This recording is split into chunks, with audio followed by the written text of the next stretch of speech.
Hey everyone, I'm here to help you relax and drift off tonight. If you enjoy using these videos to fall asleep, don't forget to like this video and subscribe to the channel for more calming content. Share where you're watching from and what time it is for you. I'd love to know. Now settle into a cozy spot, take a deep breath, and let's start unwinding together. In the quiet town of Greyhaven, where cobblestone streets meandered under the lingering mist of early autumn, lived a young archivist named Lydia Marlowe. With an insatiable curiosity for relics of the past and a passion for the stories that built her community, Lydia spent her days immersed in dusty manuscripts and forgotten letters within the town's modest library. One rainy afternoon, while assisting her elderly neighbor in cleaning out an abandoned mansion at the edge of town, Lydia chanced upon a mysterious trunk. Locked away in the attic of the manor were relics of bygone eras, faded photographs, brittle journals, and, most peculiarly, an ancient ornate book with an almost magnetic pull. Its cover was a deep, unyielding black, embossed with symbols that undulated like living things under her gaze. Though the pages appeared yellowed with age, the moment Lydia's fingertips brushed against them, she felt as if a distant whisper reached out, a call from a secret that lay shrouded in sorrow and mystery. Unable to resist the allure of its unknown power, she carefully opened the book. In that moment, a cold shiver ran down her spine, and the world around her seemed to dim for an instant. Unbeknownst to her, the act of reading had already begun to erase the tapestry of memories that defined her. In the days following her discovery, Lydia began to notice strange lapses in her everyday life. It started with small details: a forgotten appointment, misremembered conversations, a recollection of a cherished childhood game that now evoked only a vague sense of déjà vu. At first, she attributed these omissions to the stress of her new project, cataloging the mansion's artifacts.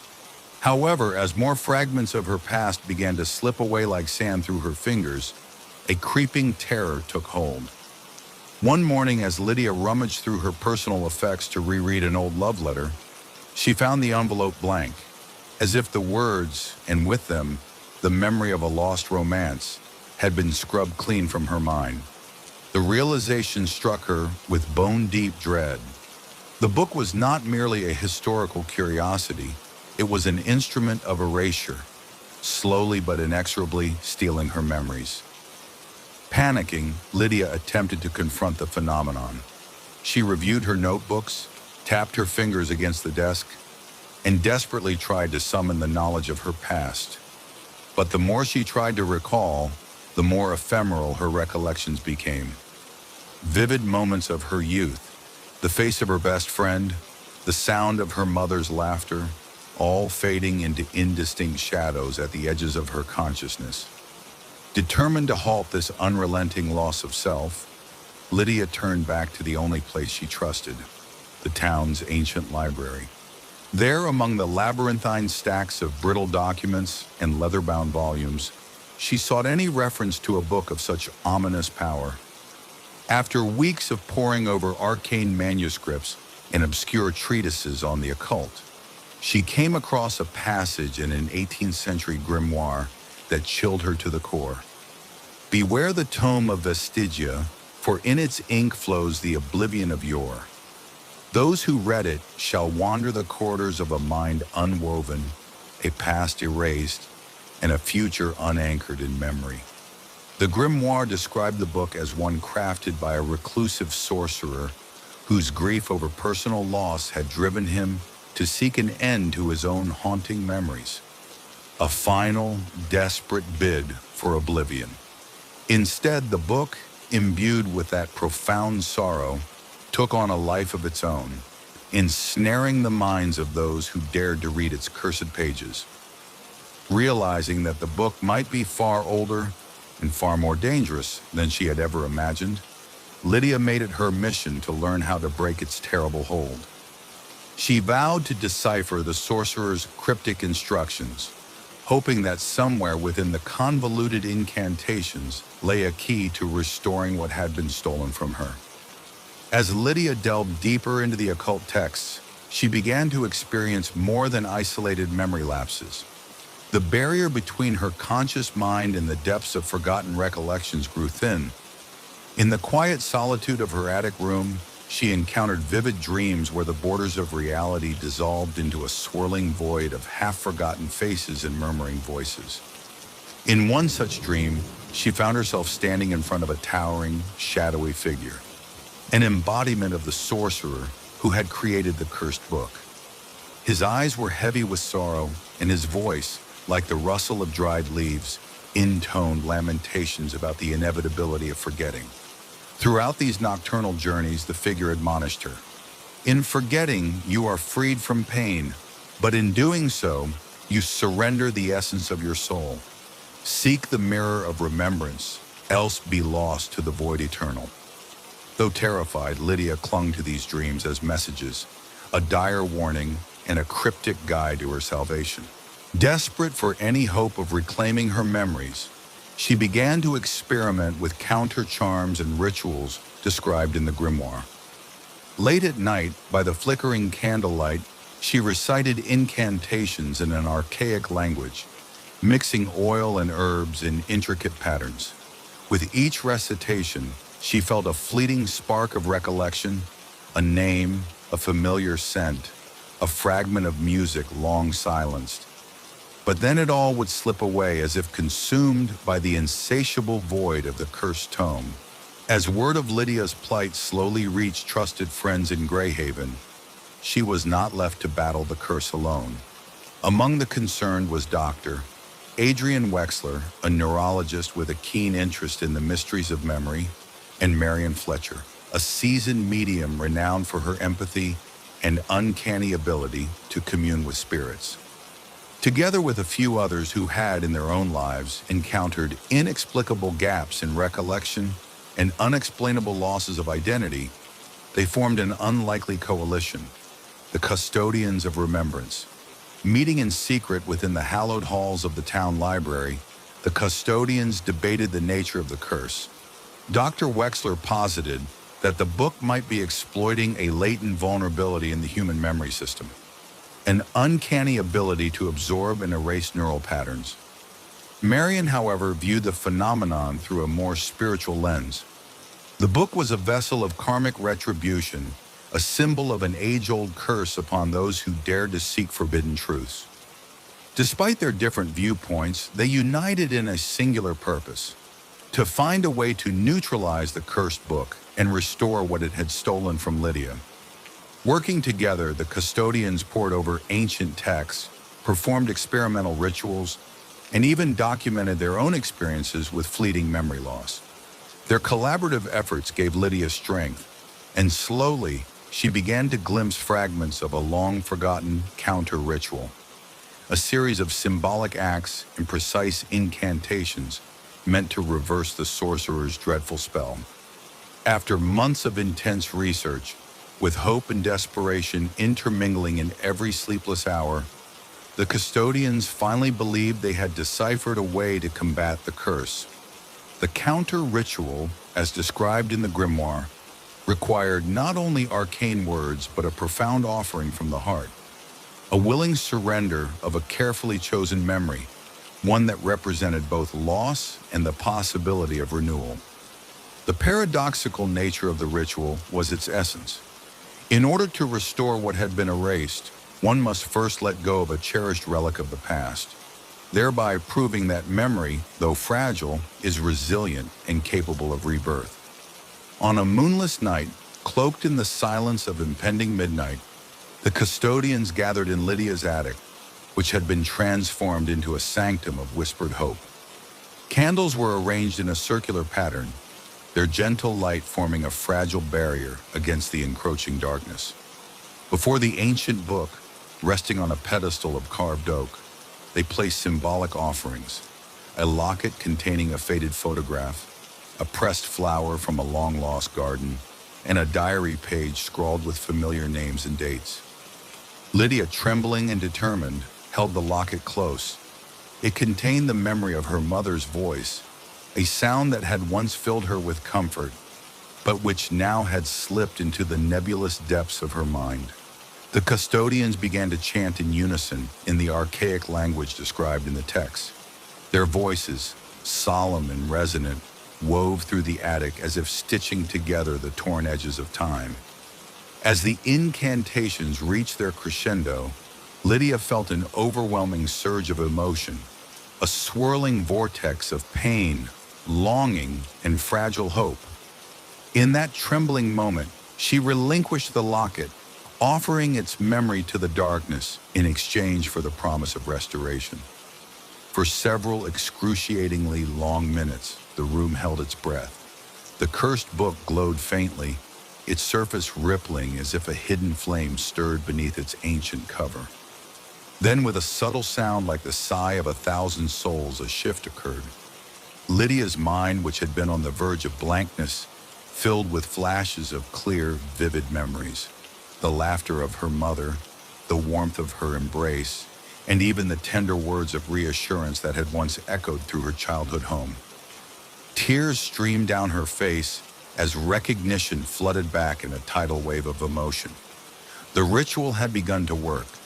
Though the immediate relief was exhilarating, the custodians soon learned that the process of restoring memory was as arduous as it was delicate. As Lydia's memories flowed back, they came in bursts, overwhelming at times, like shards of glass that both illuminated and cut. Dr. Wexler observed that the neural pathways of those afflicted by the curse had begun to regenerate, but not without turbulence. Some memories, once jettisoned, returned fragmented and disjointed. Others, once painfully vivid, now glowed with a bittersweet luminosity as if tempered by time. Marian, sensing the delicate balance between what was saved and what might be lost forever, urged caution. "We must remember," she whispered, "that memory is not a commodity to be measured, but the soul's narrative, a tapestry where even the darkest threads give the whole its depth and beauty." The custodians refined the ritual over subsequent nights, adjusting each step with careful precision. Together, they developed a system of reflective meditation and gentle narrative therapy that allowed each participant to reintegrate their restored memories into their daily lives. Lydia began to keep a detailed diary of her regained recollections. Every morning, after each night of haunted dreams and recovered images, she would write tirelessly about her past, the joyful and the sorrowful, the mundane and the extraordinary. Over time, her writings took on the quality of a poetic memoir, a blending of personal experience and timeless truth, echoing the lesson that the essence of one's identity is woven from both pain and beauty. But as the custodians labored to mend the fractures in Lydia's memory, a disturbing development emerged. The cursed book, as if realizing its power was waning, began to fight back. In the quiet hours of night, when the chamber was bathed in candlelight and heavy with silence, the book's pages would flutter as though stirred by an unseen wind. At times, the script on its surface would blur and shift, rewriting itself into symbols that pulsed with defiant energy. Cryptic passages appeared describing the erasure of all that is known, a chilling reminder that the book's destiny was intertwined with oblivion. One such night, while the custodians gathered for a maintenance ritual designed to secure the regained memories, the book's malevolent force surged. The air turned icy, and Lydia's head spun as flashes of black voids and lost moments invaded her mind. The ensemble of incantations faltered under the onslaught, and for a harrowing moment, it seemed that the curse might reclaim its victim. In those agonizing minutes, the balance teetered precariously between restoration and complete erasure. Drawing upon the deep well of collective strength and the reawakened memories that now shone like beacons, the custodians rallied. With voices raised in an unbreakable chorus and hands joined in determined unity, they redoubled their efforts. The ritual reasserted its power as each participant, in their own quiet way, reaffirmed the beauty of their individual journeys. Slowly, as if by some ancient mercy, the book's fury subsided, its pages stilled, its dark whispers receding into a sullen murmur. It was a Pyrrhic victory, and the lesson was clear. The book would never relinquish its hold entirely, but through perseverance, the light of memory could always conquer a portion of the darkness. News of the custodian's struggle and eventual triumph spread through Greyhaven like a beacon of hope amid despair. The tale of the cursed book and the heroic efforts to restore the stolen memories ignited a movement. The people of Greyhaven began to speak openly of their own hidden traumas, finding unity in shared vulnerability. Community centers hosted healing circles where the narrative of loss was transformed into art, performance, and literature. Local artists and writers referenced Lydia's journey in their works, and soon the story of the Book of Forgotten Whispers became emblematic of the town's resilience. Schools invited survivors to share their narratives, and therapy groups were inspired by the custodian's methods of integrating fragmented memories. Through collective support, many began to see their pain as not merely an isolated curse, but a thread that wove them together, creating a vibrant tapestry of empathy and strength. The curse of the book, while never entirely lifted, was reinterpreted as a catalyst for personal and communal metamorphosis. A reminder that even in the face of overwhelming loss, the human spirit has the capacity to remember, rebuild, and transform. Years later, Lydia had become a symbol of courage and renewal. Though scars remained, both visible in her gentle, haunted eyes and in the subtle tremor of memories that sometimes emerged unbidden, she learned to live with the bittersweet duality of her past. The cursed book was locked away in a reinforced chamber within the custodian's sanctum, its dark power contained by spells and the collective will of those who had fought to preserve their identities. Lydia spent her days teaching others the art of remembrance. In quiet workshops held in the restored halls of Greyhaven's community center, she guided individuals in practices of reflective journaling, meditation, and creative expression.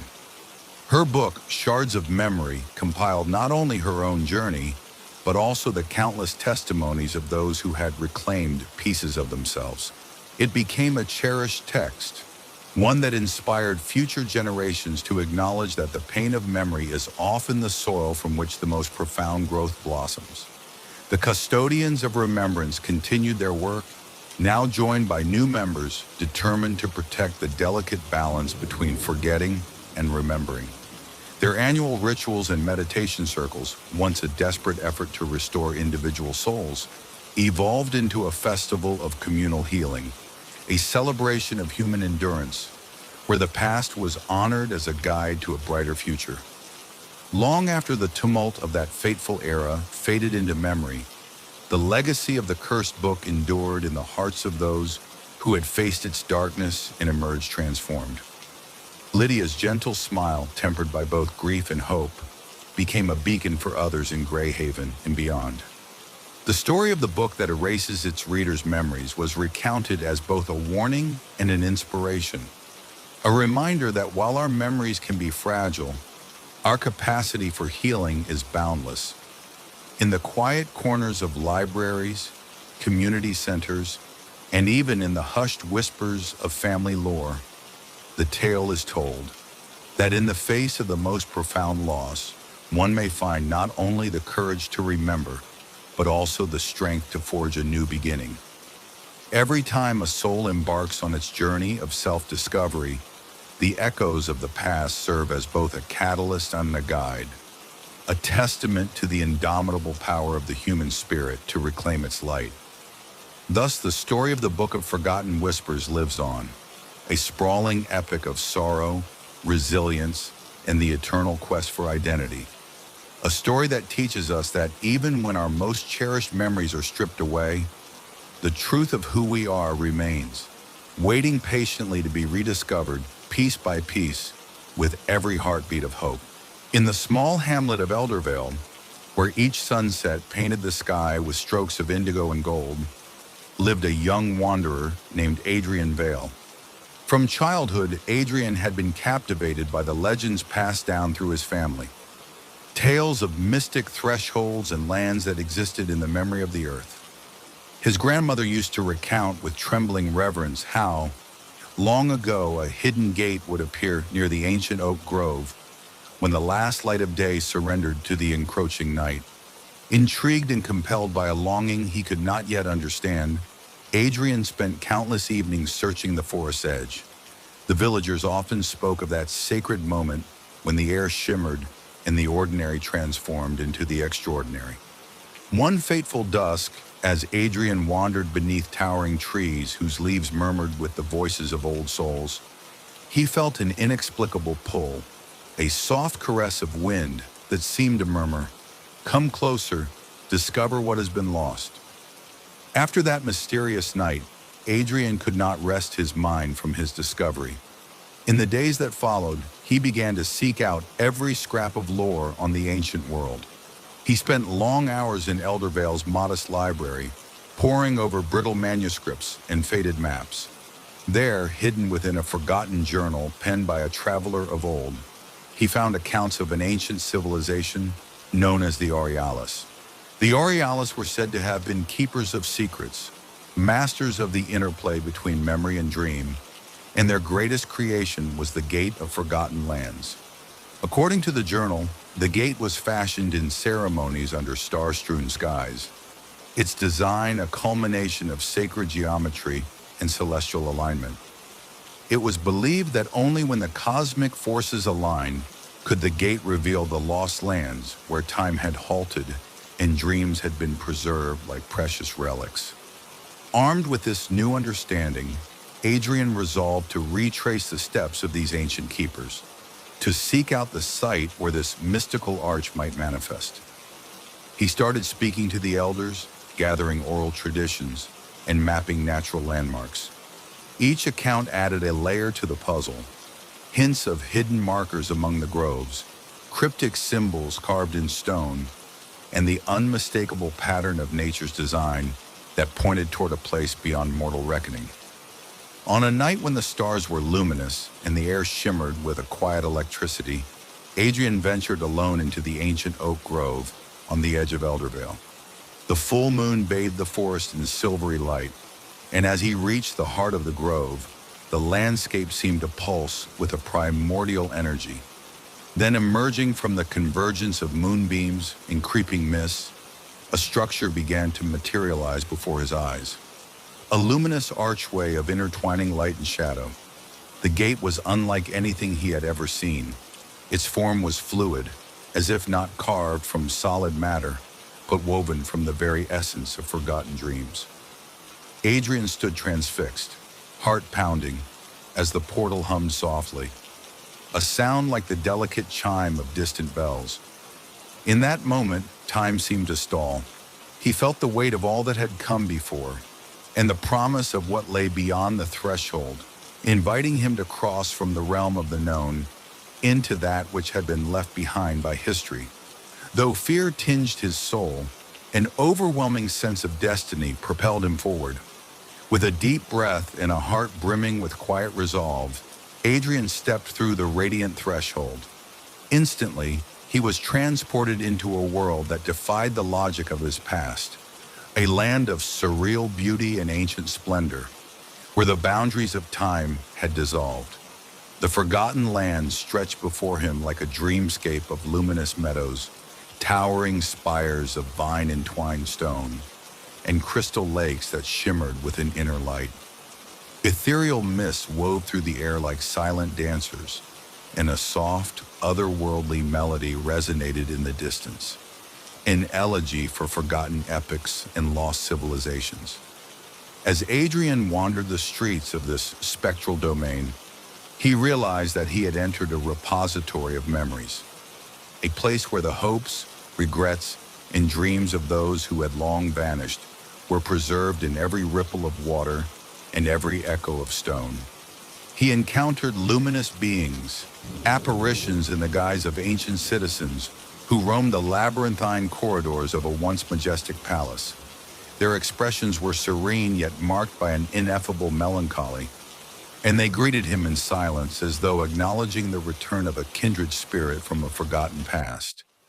Each step he took was a revelation. He observed murals faded by time on crumbling walls, depicting scenes of celebration and mourning. He heard the soft murmur of voices reciting fragments of lost poetry in the gentle winds. In this lost world, Adrian discovered that every element possessed a hidden meaning, a message from the Aurealis that whispered of balance, sacrifice, and the eternal nature of memory. Within the sprawling expanse of the Lost Lands, Adrian encountered figures that seemed to serve as custodians of this hidden realm. In a mist-draped courtyard of an ancient citadel, he met the Guardians, ethereal beings robed in shimmering light who spoke in an unspoken language of gestures and luminous eyes. The eldest among them, a figure with eyes deep as time itself, extended a graceful hand as if to welcome him. In a silent exchange that transcended words, the Guardian conveyed that this realm was a sanctuary for the forgotten, a realm where the ambitions and sorrows of an ancient people were not lost to oblivion, but preserved, waiting for the day when hearts daring enough to remember might return. The Guardians revealed that the gate was not meant to be traversed by any who wished to leave behind their own world lightly. Instead, it was a threshold for those burdened with the longing for what has been lost, an opportunity to reconcile with forgotten dreams and to heal old wounds through the gentle embrace of memory. They warned Adrian that every moment in the Lost Lands carried a cost. The deeper one delved into the past, the more one might risk losing a piece of their present self. Yet they also promised that this journey, if undertaken with heart and courage, could unlock the hidden reservoirs of hope and creativity needed to face life anew. The deeper Adrian ventured into the Forgotten Lands, the more he encountered trials that tested both his resolve and his soul. In a dense forest where towering trees bore carvings of lost names and fragmented visions, he was forced to confront the echoes of his own buried dreams. Wandering along a path lit only by the soft glow of bioluminescent moss, he came upon a clearing encircled by stone pillars inscribed with cryptic runes. As he stepped within, visions of his past, happiness, sorrow, and missed opportunities whirled around him in a tempest of memories. With each haunting vision, Adrian was reminded of the person he had once been, and of the road that led him to this moment of surreal clarity. In that moment of turbulence, a soft voice, tender and wise, seemed to speak from within him, urging him to embrace every fragment of his being. It was a lesson of the Forgotten Lands, that the journey toward healing and rebirth must include the acceptance of one's past, however painful it may be. Battling the emotional onslaught, Adrian summoned the strength to stand firm and let the storm of memories wash over him, transforming grief into the raw fuel for new understanding. Guided by the insights gleaned from his trials, Adrian discovered among the ruins a hidden chamber that held remnants of the Aurealis, a sacred covenant that once governed the Lost Lands. In this chamber, amidst crumbling walls and ancient relics, he found a series of inscriptions in a long-forgotten tongue, accompanied by delicate vials containing luminescent liquid and a ceremonial scroll that detailed the philosophy of the Aurealis. The text spoke of the cyclical nature of life and memory, of how the forgotten must sometimes be reclaimed so that their beauty can give way to rebirth. The covenant revealed that the gate was both an offering and a test, a chance for seekers to reclaim the wisdom of the past and integrate it with the promise of the future. As Adrian carefully studied the scroll, a series of images unfurled in his mind. A grand tapestry of human triumphs and failures, interwoven with the eternal threads of time. The inscriptions advise that those who wish to return to their own world must carry with them a token of remembrance, a symbol of the transformative journey undertaken in the Lost Lands. This revelation filled Adrian with a renewed sense of purpose. The gate was not merely a portal for wandering souls, it was a sacred space where the tapestry of human existence was rethreaded with insights into forgiveness, renewal, and the eternal quest for meaning. Bolstered by newfound purpose in the ancient wisdom of the Aurealis, Adrian resolved to honor his journey by embracing both the pain and beauty he had encountered. The lost lands, with their echoing dreams and silent guardians, had imparted a lesson that would forever alter his view on life. He began to write fervently in a leather-bound journal, chronicling every step of his pilgrimage. The inexplicable magic of the gate, the haunting presence of forgotten souls, and the bittersweet echoes of lost dreams. Adrian's writings evolved into a rich tapestry of poetry and prose, each page a celebration of the infinite cycle of loss and renewal.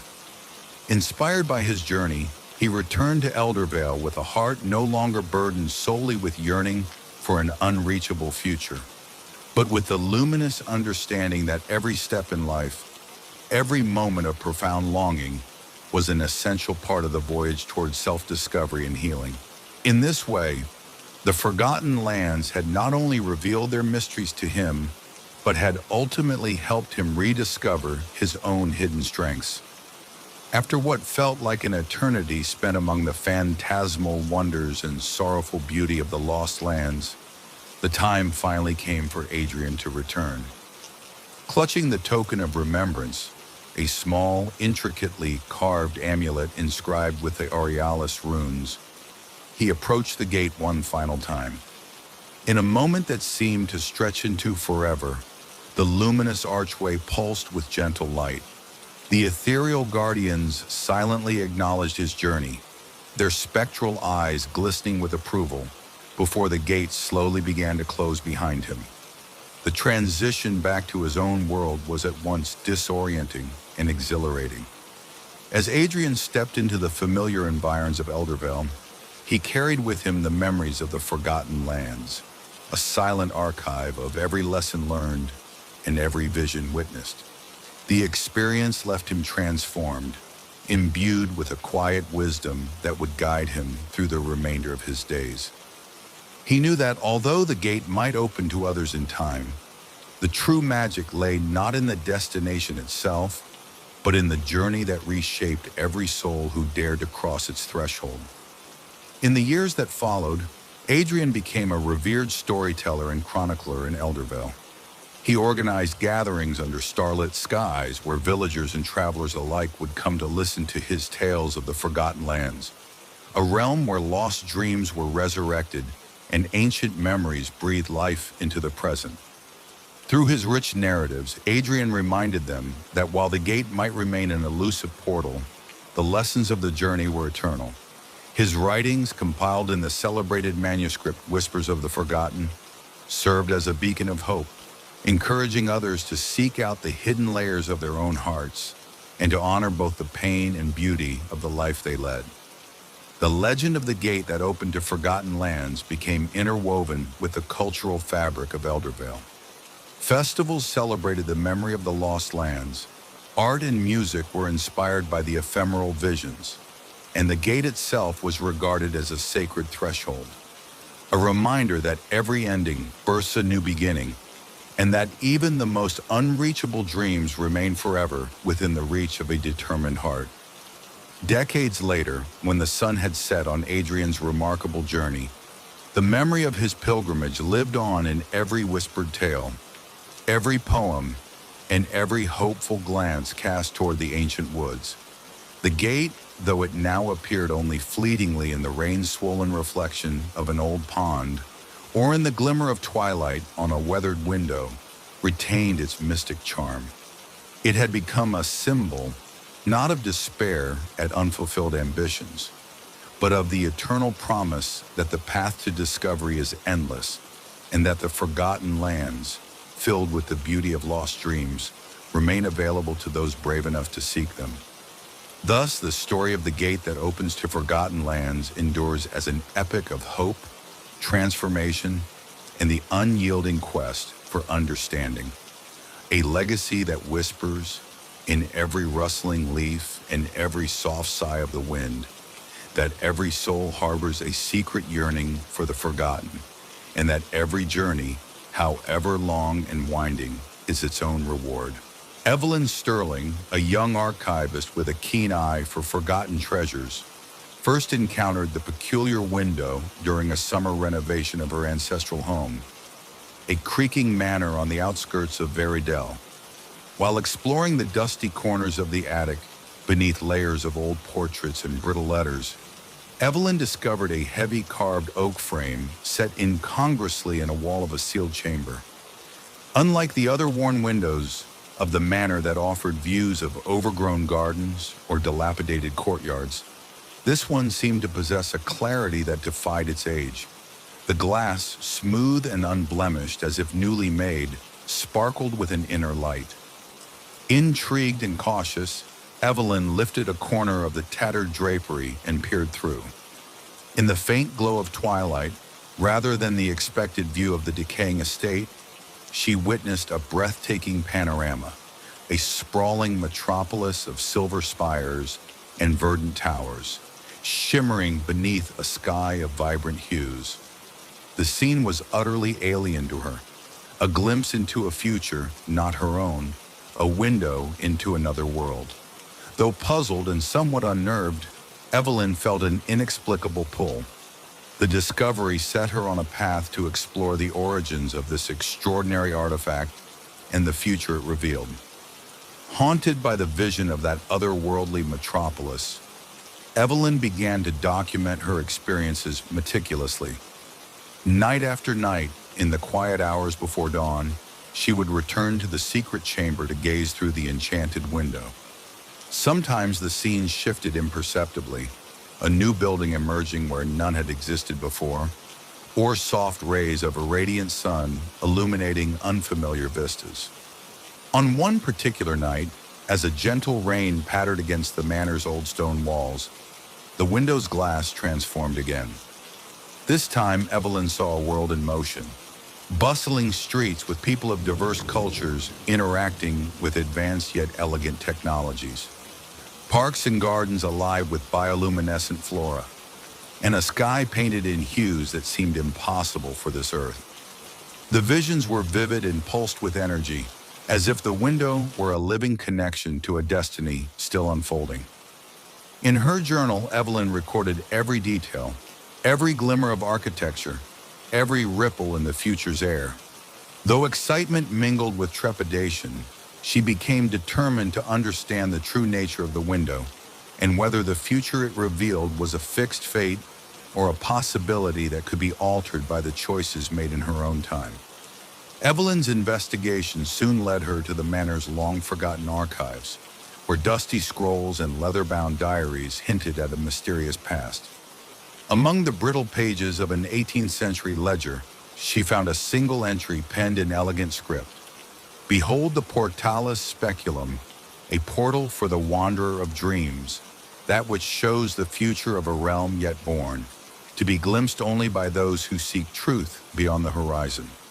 Further entries detailed the journey of an enigmatic traveler, known only as Lucian Ambrose, who had arrived in Veridel under similar mysterious circumstances. According to local lore, Lucian had constructed a wondrous window in a secluded chapel, and before his untimely disappearance, he left cryptic notes suggesting that the portal could be used to witness the unfolding of alternative futures. Intrigued by this historical enigma, Evelyn resolved to trace Lucian's footsteps. She scoured the local libraries, interviewed the oldest residents, and even delved into regional folklore. The more she learned, the more she sensed that the window was more than an artifact of whimsy. It was a deliberate convergence of magic and human aspiration, a conduit to a possible tomorrow steeped in hope, progress, and the inevitable complexities of change.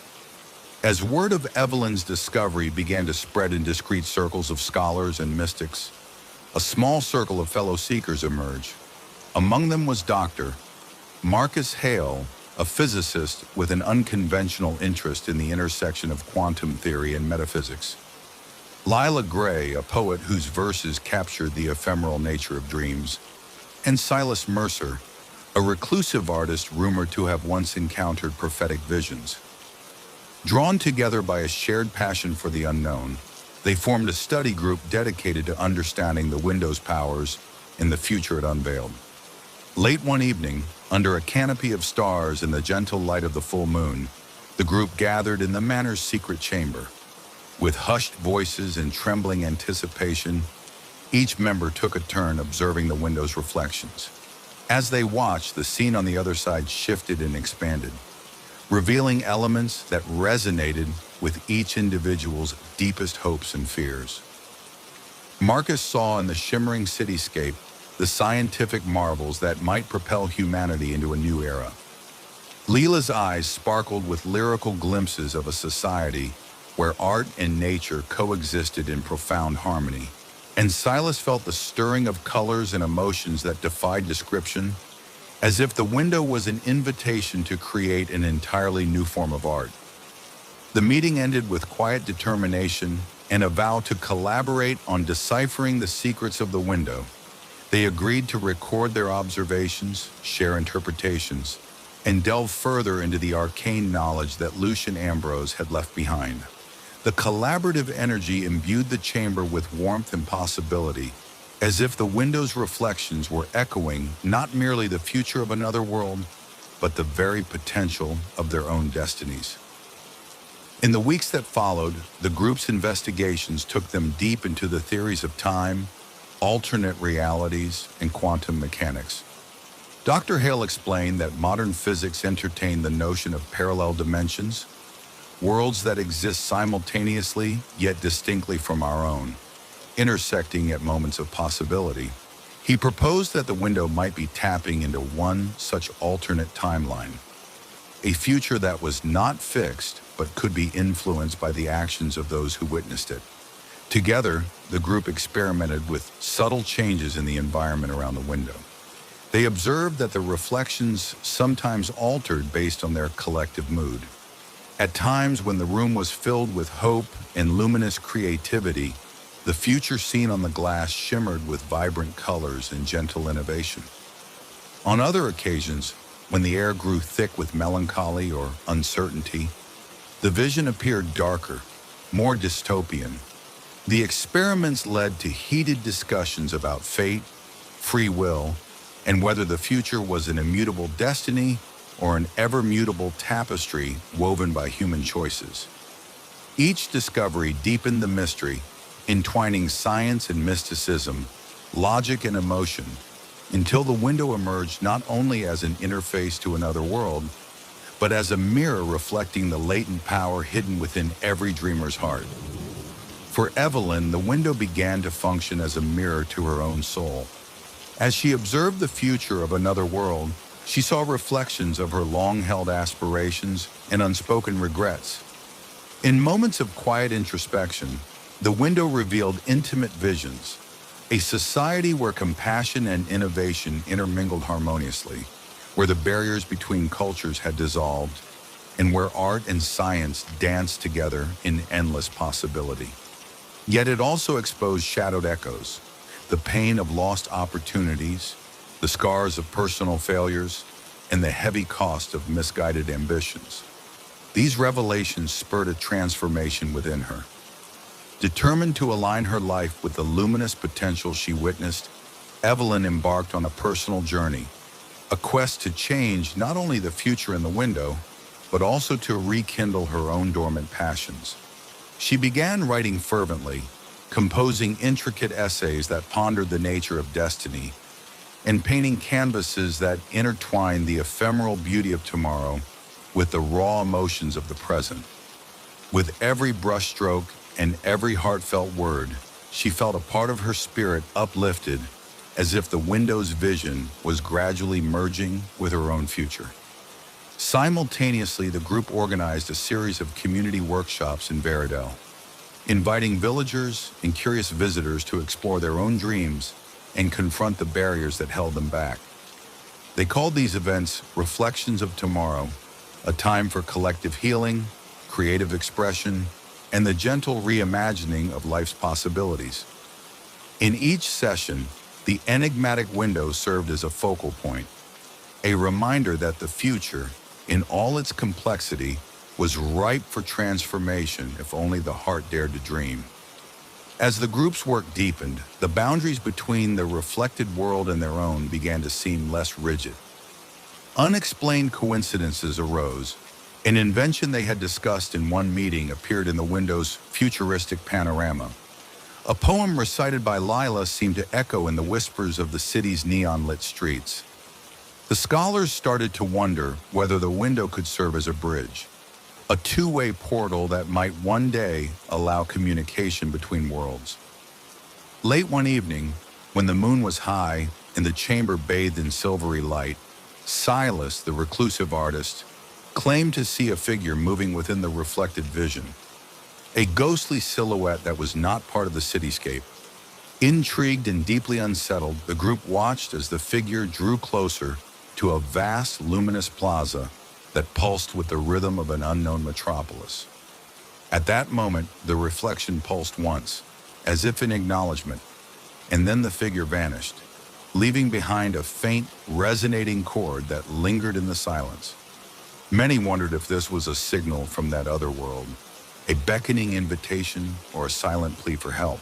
The possibility that the window might one day facilitate a dialogue between their world and the future realm transformed the research from one of passive observation into a quest for connection, one in which the line between destiny and choice became increasingly blurred. Inspired by the mounting evidence that the window was more than a passive portal, the group and the community of Veridel organized an annual festival celebrating the convergence of past, present, and future. The Festival of Future Reflections was set to occur on the eve of the summer solstice, a night revered for its mystical energies and the promise of new beginnings. On this night, the town became awash in a myriad of reflective surfaces, mirrors, water installations, and artful sculptures, each arranged around the enigmatic chamber that housed the window. Members of the community, from school children to elders, participated in performances of music, dance, and theater that celebrated human aspiration in the eternal interplay of light and shadow. The window, positioned at the center of the festival, revealed an especially vibrant vision, a future world blossoming with innovation, unity, and transcendent beauty. As people gathered around it, there was a collective moment of wonder.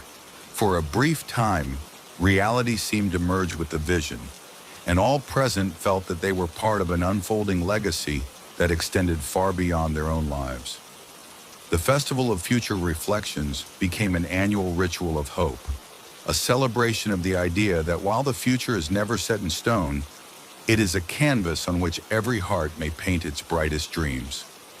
Over the course of many years, the window's influence transcended scientific curiosity and ventured into the realm of deep philosophical inquiry.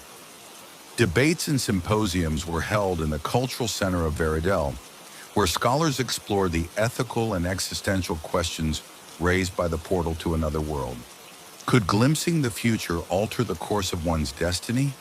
Did the window reveal a predetermined fate, or did it serve as an open invitation to shape what was yet to come? In these gatherings, ideas flowed freely. Some argued that the window was a manifestation of the collective unconscious, a tool through which humanity's deepest desires and fears projected themselves into a visible form. Others maintained that the window was a remnant of an advanced civilization from another dimension, a fragment of technology or magic left behind for those who were ready to awaken their inner potential.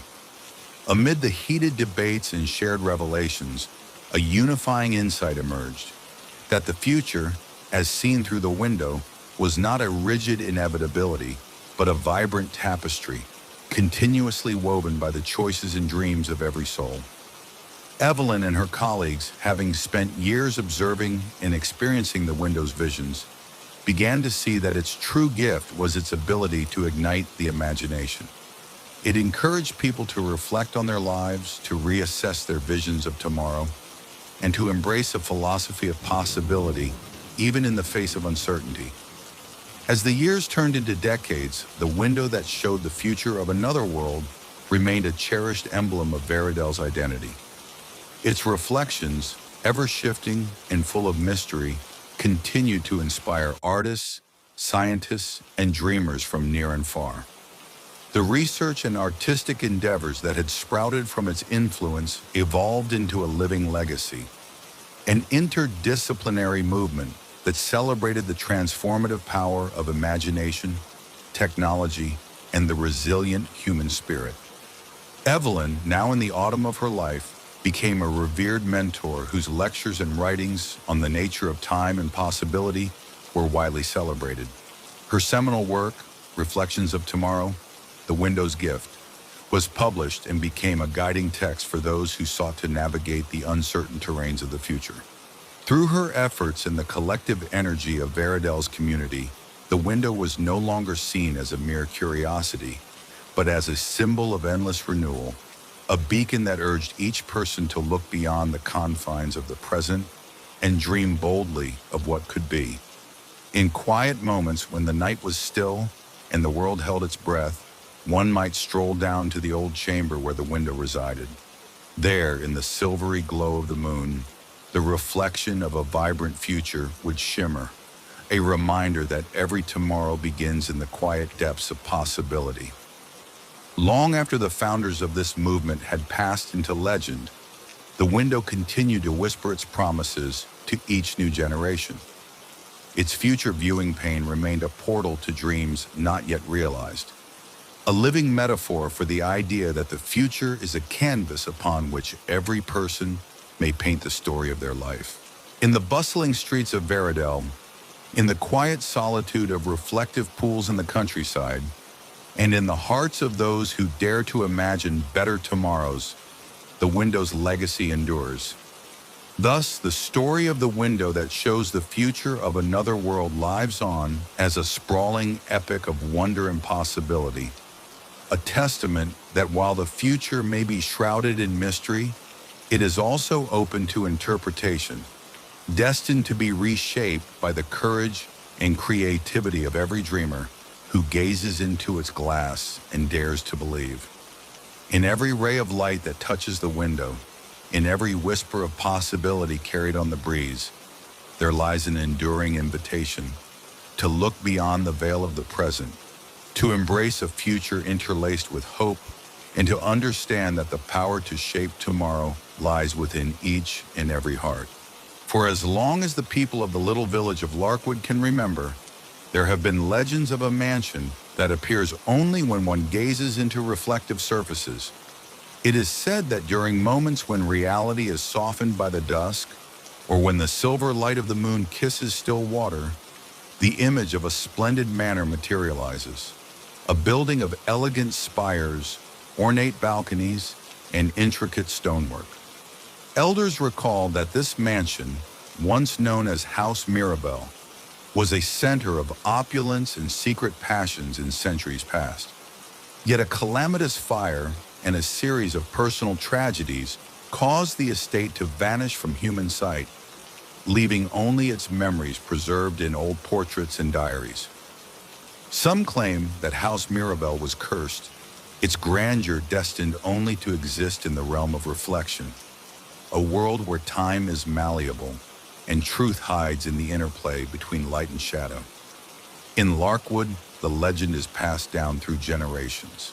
At the annual Festival of Reflected Dreams, villagers gather to share recollections, poems, and even artworks inspired by the phantom image. Though many dismiss it as a mere trick of light, there are those who have seen in a quiet pond or an antique mirror the unmistakable silhouette of a mansion, complete with elegant windows and ivy-wrapped walls. These sightings are said to fill the heart with both yearning and melancholy, a bittersweet reminder of what once was and perhaps what might yet be recovered. Elena Moray, a young artist renowned in Larkwood for her evocative watercolors, first encountered the phantom mansion on a warm summer evening. Wandering alone beside Moonshadow Pond, a placid, mirror-like body of water hidden beyond the village's winding lanes. She was capturing the gentle play of twilight on her sketchpad. As the sun dipped lower and the sky blushed with the last streaks of day, Elena happened to glance at the pond's surface. There, shimmering against the deep blue water, stood the faint outline of a grand manor. At first, she thought it was an accidental trick of the light, a distortion of the water's undulations.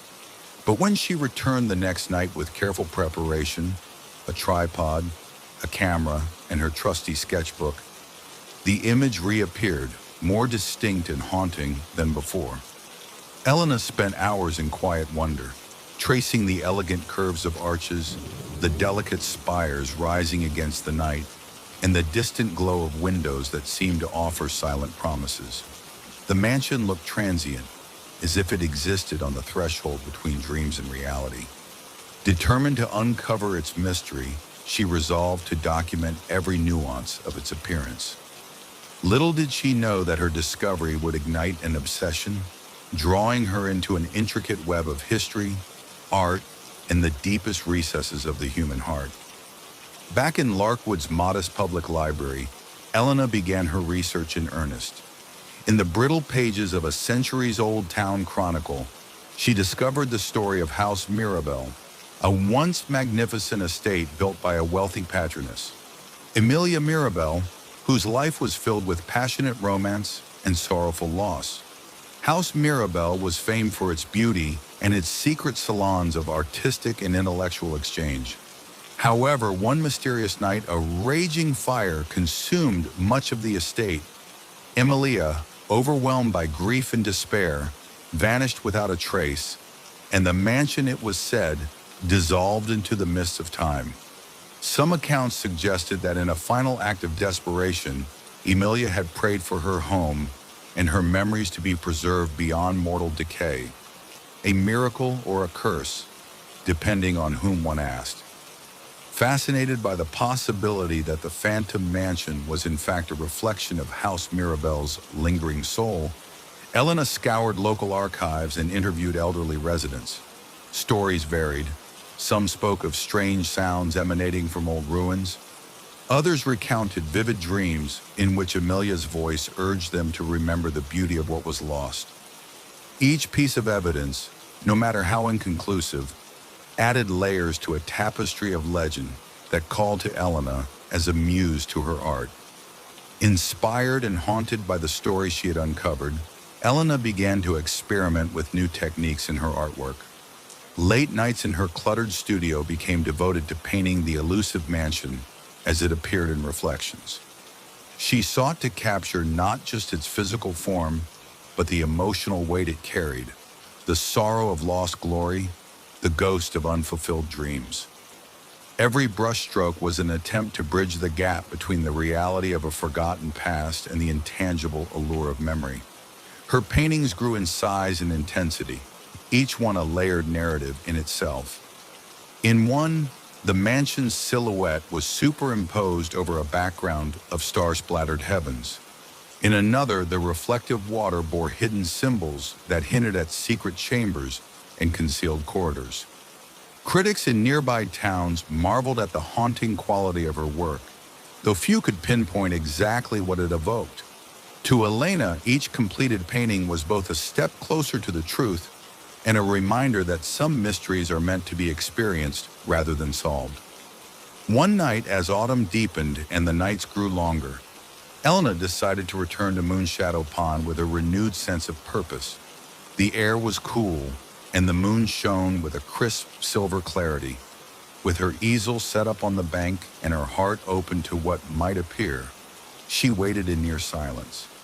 As midnight approached, the surface of the pond began to quiver under the caress of a gentle breeze. Then, as if by magic, the image of House Mirabelle grew vivid, a full, haunting vision that seemed to pulse with life. Overwhelmed by the sight, Elena sensed that this was no mere optical illusion. The mansion in the reflection appeared to be more than a static image. It shimmered, and its features shifted imperceptibly in concert with the passage of time. For a fleeting moment, she felt a profound pull, as if the mansion were calling her to step closer, to peer beyond its mirrored confines. In a burst of resolute impulse, Elena knelt at the edge of the pond and slowly extended her hand toward the shimmering surface. In that surreal instant, the boundary between her world and the reflected realm blurred. The ripples beneath her fingertips grew warmer, and for several heartbeats, she experienced a sensation of falling into another reality. A world of both wonder and wistful melancholy, where the essence of past lives and lost dreams filled the air with silent music. With a gasp, she withdrew her hand, terrified yet irrevocably enchanted. She understood that this was the portal, a gateway into the inner sanctum of forgotten memories, where the mansion existed as a living testament to what once was. In the days following her mystical encounter at the pond, Elena became consumed with the desire to explore this otherworldly realm. Accompanied by a small group of trusted friends and fellow dreamers, she organized nocturnal expeditions to various reflective surfaces throughout Larkwood. In one such expedition, at a rain-soaked courtyard of an abandoned mill, they witnessed the mansion again, a fleeting apparition in a shard of broken mirror. Each sighting was unique. Sometimes the mansion appeared pristine and regal, other times weathered and sorrowful, as if bearing the scars of centuries. During one expedition, as they stood before an old warped mirror in an abandoned hallway of a crumbling manor, a spectral figure slowly materialized in the reflected image. It was Emilia Mirabelle herself. The figure was indistinct at first, a wisp of light, a curl of mist, but gradually it took on the shape of a dignified woman with eyes brimming with both sadness and hope. Emilia's silent gaze seemed to beckon them onward, imparting an unspoken invitation to learn the mansion's secrets. The group, mesmerized, could only watch as Emilia's image faded, leaving behind a lingering glow and an air of profound mystery. Elena came to understand that the phantom mansion was not a specter of despair, but rather a beacon of remembrance, a physical manifestation of collective memory that urged the living not to forget the beauty and tragedy of the past. Through her successive visits and the careful documentation of every reflection, she pieced together a theory. House Mirabelle had been more than a grand estate. It was a center for dreams, where ideas and love were nurtured and shared. Its sudden disappearance left a void, a gulf in the collective heart of Larkwood. And so the mansion continued to exist in the reflections, a longing echo of a time when dreams were vivid and life brimming with possibility. Galvanized by this realization, Elena began to share her experiences openly. She organized community gatherings at Moonshadow Pond, where people were invited to gaze into the water's depths and recall their own forgotten dreams. Poets recited verses of hope and lament, while elderly residents shared anecdotes of lost love and regained aspirations. The act of collectively witnessing the mansion in reflections became a cathartic ritual, a poignant reminder that the spirit of the past can inspire the promise of tomorrow. Word of these gatherings and the haunting beauty of the Phantom Mansion soon spread far beyond Larkwood. The town, once considered a quiet backwater, found itself transformed into a hub of artistic and philosophical exploration. The annual Festival of Reflections was established, a celebration of memory, art, and the enduring resonance of dreams. During the festival, every reflective surface in the town was adorned with lanterns and art installations, public fountains, antique mirrors, and even rain-washed windows became canvases upon which the mansion's image danced. At the heart of the festival, Moonshadow Pond was transformed into a magical arena. Residents and visitors gathered around its still waters as dusk gave way to night. Under the gentle glow of the moon and surrounded by soft music and the murmurs of shared memories, the mansion's image would appear with astounding clarity. In these transcendent moments, the townsfolk found solace in the realization that the past was never truly lost. It existed perpetually in the interplay of light and reflection, waiting to awaken their deepest longings and inspire new dreams. As the Festival of Reflections grew in renown, Elena's work inspired profound personal transformations among the people of Larkwood. Individuals who had long suppressed their dreams, weighed down by the burdens of modern life, found new courage in the mansion's silent testament. A middle-aged school teacher rediscovered her passion for writing, igniting a talent that would later inspire generations of students. A widowed gardener who had once lost the will to nurture anything beyond sorrow, re-engaged with life and began creating lush, vibrant landscapes that echoed the spirit of House Mirabelle. Artists produced stunning works that fused the ethereal beauty of the mansion with the tangible, lived experiences of the townspeople. For Elena herself, the journey had been as transformative as it was mysterious. The repeated encounters with the reflected mansion led her to confront her own hidden hopes and regrets. In the solitude of her studio, she composed a series of intricate paintings that captured the mansion in its various moods. From the exuberant glow of a dream remembered to the soft melancholy of an aspiration nearly forgotten. Each piece was a meditation on time and memory, a testament to the idea that even in the reflective silence of loss, there is an ever-renewing promise of hope. Now, many years later, as Elena grew older and the legends of Larkwood matured into timeless lore, the phantom mansion of reflected realms remained a potent symbol of the human condition. Elena's journals, filled with painstaking observations, sketches, and personal reflections, were compiled into a beloved volume titled Reflections of Mirabelle. Dreams Reborn in Light. This work became a cherished heirloom for the town, passed down from one generation to the next, a constant reminder that even the most ephemeral images can carry the weight of eternal truth. In a newly built cultural center on the outskirts of Larkwood, a structure designed with soaring, reflective glass walls that captured the interplay of sunlight and shadow, the legend of the mansion was enshrined. Visitors from across the land came to stand before a massive, interactive mirror installation that at just the right moment revealed the ethereal contours of House Mirabelle. Each observer found in the mirror a personal vision, a glimpse of what they had once dreamed, a memory of love long past, or the quiet promise of renewal. On crisp evenings when the world is hushed and the silver moon reigns high, one may still wander through Larkwood and glimpse the phantom mansion in a puddle after rain, in the gentle ripples of a fountain, or in the antique mirror of a family home. It continues to whisper its silent stories, a mansion that exists solely in reflections, a keeper of forgotten dreams and enduring hope.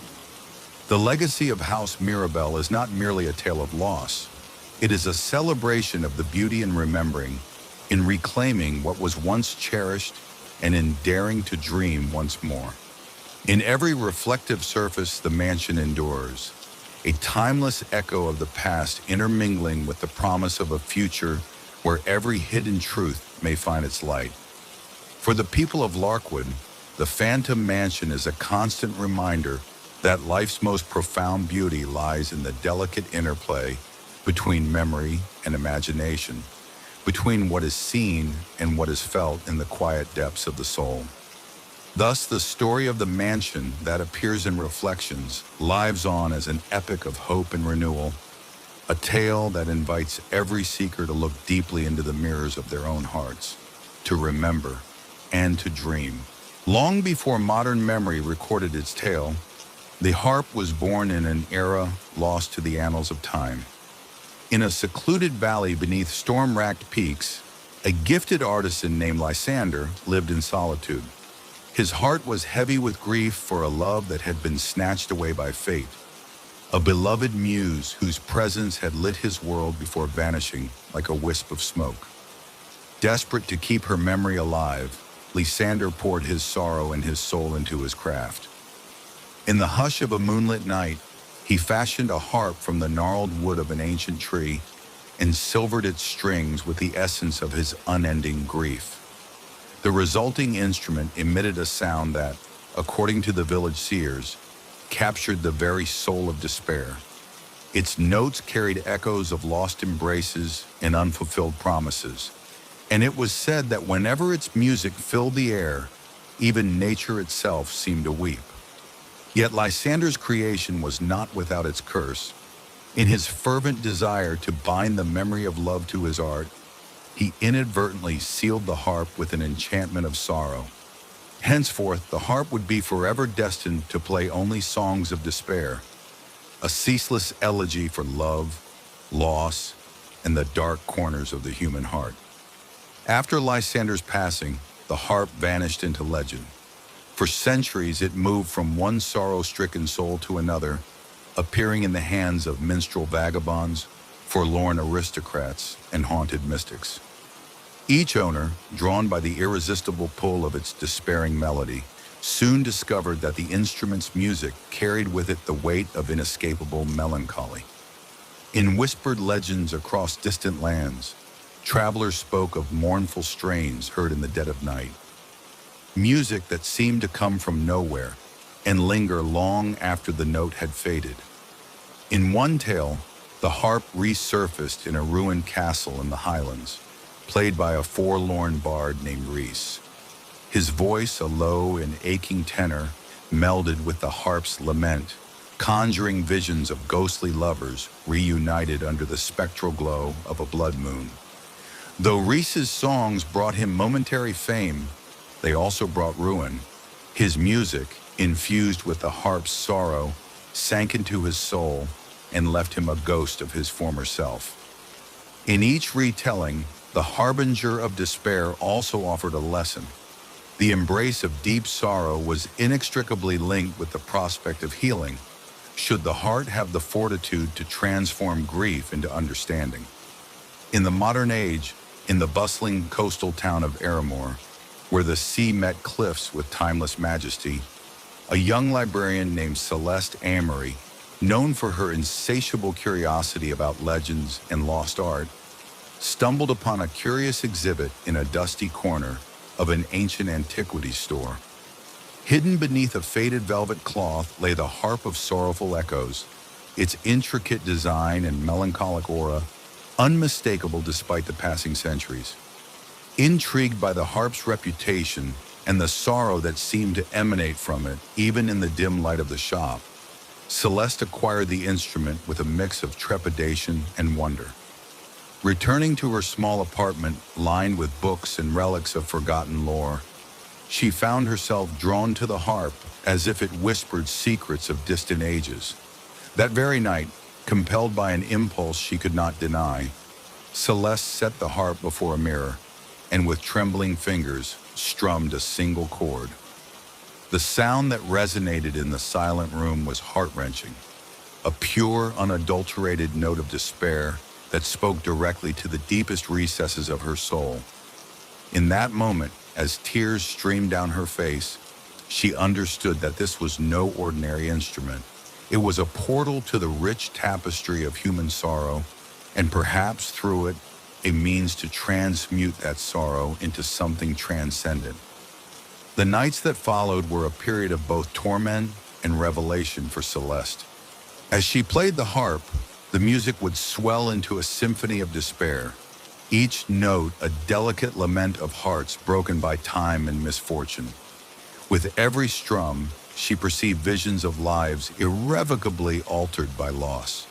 Fleeting images of a young woman waiting by a rain-soaked window for a lover who would never return, of a soldier bidding farewell to his family on a foggy morning before marching into battle, of a child cradling a faded photograph of a parent who had vanished too soon.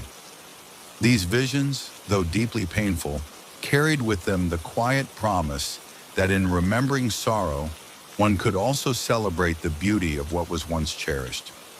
Celeste began to record her nightly performances in a series of journals, her entries detailing not only the technical aspects of the harp's music, but the raw emotions that surged like tidal waves in her heart. Through her writings, she uncovered a startling truth. The harp's despair was not meant to break the spirit, but rather to challenge it, to force its listeners to confront their innermost pain, and in doing so, to pave the way for healing. Word of Celeste's extraordinary connection to the harp of sorrowful echoes spread quietly at first through hushed conversations and heartfelt letters among the townsfolk. Soon, a small group of individuals, each bearing their own unseen wounds, began to seek solace in the haunting melody of the instrument. Among them was Adrian Cole, a failed playwright whose once bright career had been dimmed by personal tragedy. Marianne Pierce, a retired nurse whose gentle compassion had been worn away by years of loss. And Felix, a reclusive artist who communicated more through his paintings than with words. One chilly evening, under a crescent moon that cast silver light upon the seashore, Celeste organized a gathering in an abandoned music hall on the outskirts of Aramore. By candlelight, with the soft cadence of the harp filling the air, these wounded souls came together. Celeste played with an intensity born of raw emotion, and as the music soared, each listener was transported into their own private reverie of sorrow and remembrance. The haunting melody served as both a mirror and a balm, a reminder of the pain they had endured, but also a call to find beauty in the midst of heartache. In the collective vulnerability of that night, as tears mingled with whispered confessions and soft shared music, something remarkable occurred. The pain transformed. Each mournful note seemed to dissolve barriers, allowing hope to seep through the cracks of despair. It was in that fragile, fleeting communion that the true power of the harp was revealed, that by embracing the depths of sorrow, one might uncover the hidden strength to rebuild a shattered heart. Intrigued by the transformative power of the harp's music, Celeste delved into its enigmatic origins with renewed determination. Guided by ancient manuscripts, she learned that the harp had been crafted with a rare alchemical process, a fusion of grief, magic, and the artisan's own soul. It was said that during its creation, the strings were blessed with a ritual lament, ensuring that they vibrated with the echoes of every heartbreak and every tear shed by those who had passed through the veil of loss. This mystical process, while imbuing the instrument with its sorrowful resonance, had also granted it the power to reveal hidden truths about the human condition. Celeste's research led her to a remote mountain library where a reclusive sage, Master Alaric, guarded ancient texts on musical enchantments. Through careful study and long nights spent deciphering cryptic symbols, she began to piece together a theory. The harp functioned as a kind of emotional barometer, its music calibrated to the frequency of human despair. Yet paradoxically, it also possessed the capacity to transmute that despair into a source of empathy and renewal. This duality of despair intermingled with the promise of healing was the essence of the harp's curse and its blessing. The deeper Celeste delved into the mysteries of the harp, the more she found herself wrestling with her own buried memories.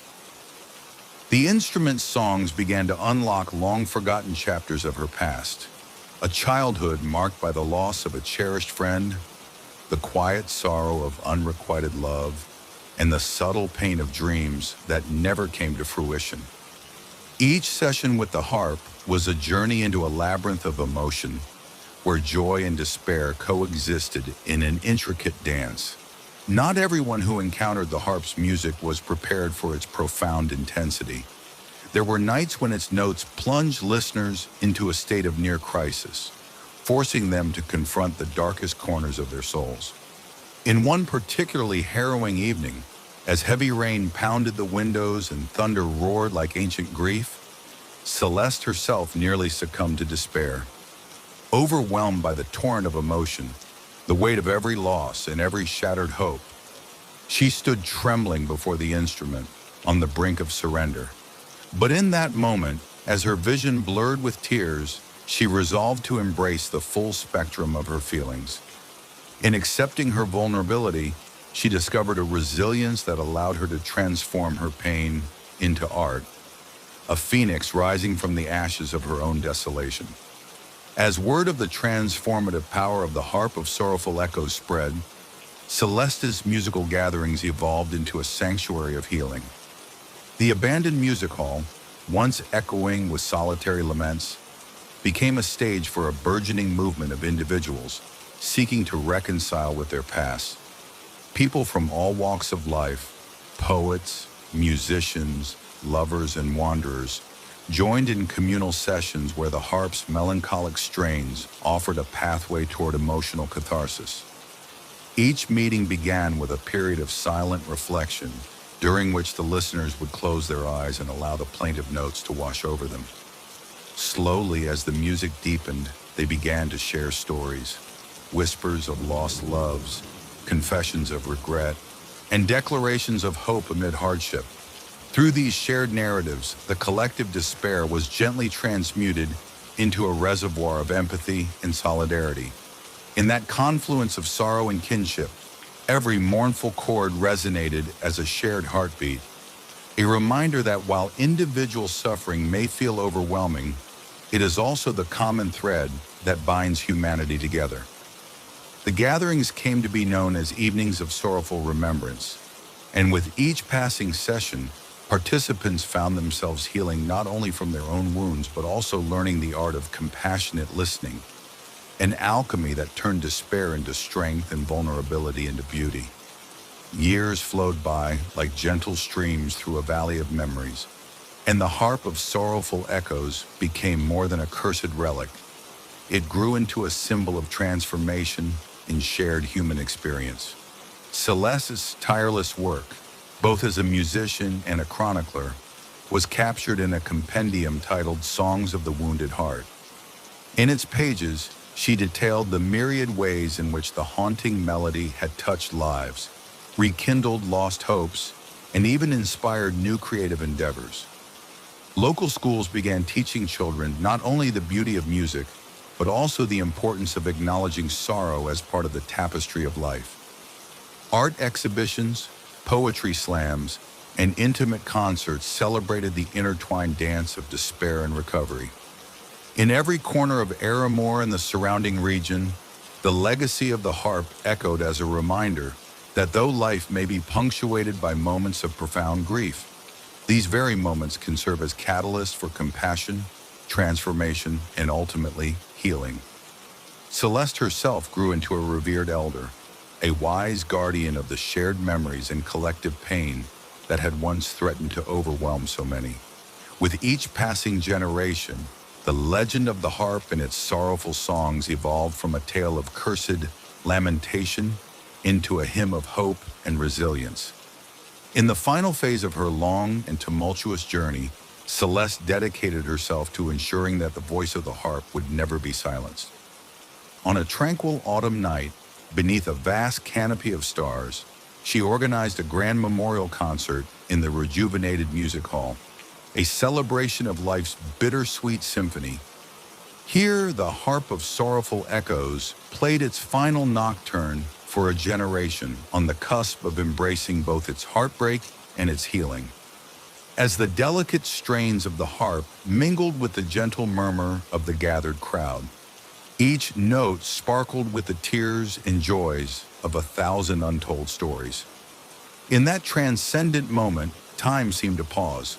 The veil between pain and promise grew thinner until, for one miraculous instant, every soul in the hall found solace in the profound understanding that sorrow was not an end, but a precursor to renewal.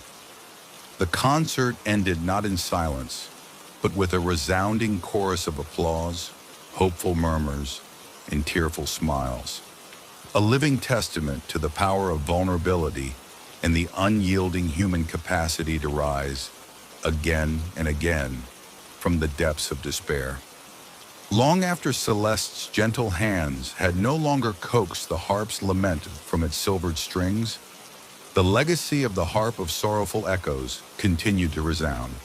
Its melancholic music became woven into the cultural fabric of Aramore, a symbol not of unending despair, but of the ever-resilient spirit of humanity. In quiet corners of cafes, university lecture halls, and intimate living rooms. The haunting strains of the harp, reproduced in exquisite recordings and stirring live performances, served as a reminder that even the deepest wounds can produce a melody of beauty. Children grew up hearing the myth of the haunted harp and learning that every tear shed, every sorrow endured, held the potential to give birth to a greater strength. Poets and musicians, inspired by Celeste's writings and songs of the wounded heart, composed odes to the interplay between pain and hope, ensuring that the memory of the harp would persist through every generation. Thus, the tale of the harp of sorrowful echoes endures, a sprawling epic of despair transformed into the symphony of healing, of pain transmuted into art, and of lives forever enriched by the understanding that within every sorrow there lies the seed of renewal. And so, as night falls gently on the world, the ethereal strains of the harp remind us that even in the darkest of hours, beauty can be born from the echoes of a wounded heart, and hope can emerge from the very songs of despair.